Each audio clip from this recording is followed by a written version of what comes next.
Finally, let's talk about the spiral of silence. The spiral of silence theorizes that people's willingness to express their opinions on controversial public issues is affected by their largely unconscious perception of those opinions as being either popular or unpopular.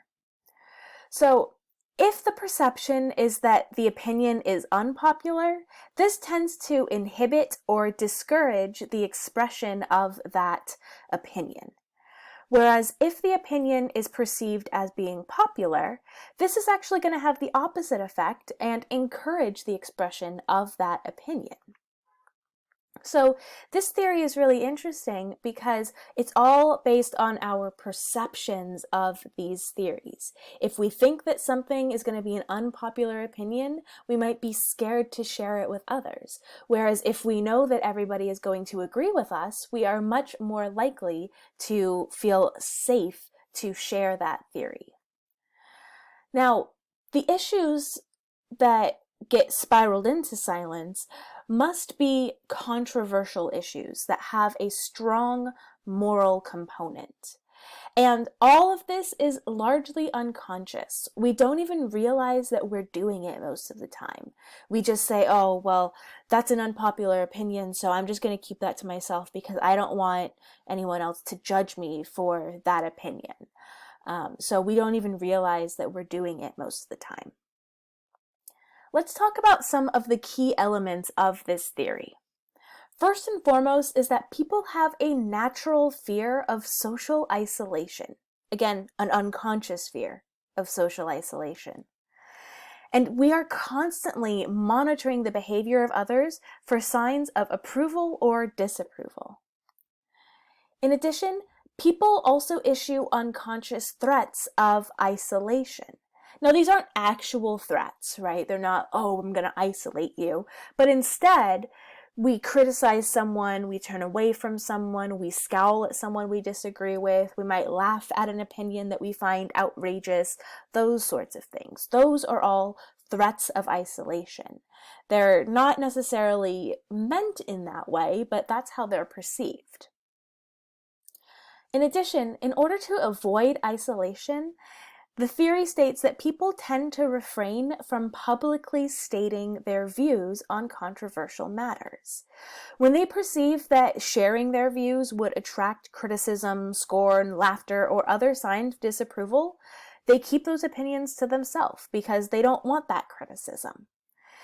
And those who sense that their opinions will be met with approval tend to voice them fearlessly and at times very, very loudly. And speaking out in such ways tends to enhance the threat of that isolation that's faced by supporters of the opposing position, which then reinforces their sense of being alone. And thus, the spiraling process begins. So, the louder that one side is voicing their popular opinion, the more unpopular the opposing side seems, and so on and so forth, until the opinion is just spiraled down into complete silence. The dominant camp becomes ever louder and more self-confident, whereas the other camp becomes increasingly silent. It's important to remember that perception is key with the spiral of silence theory. The actual popularity of an opinion doesn't necessarily determine whether that opinion will eventually predominate over opposing views.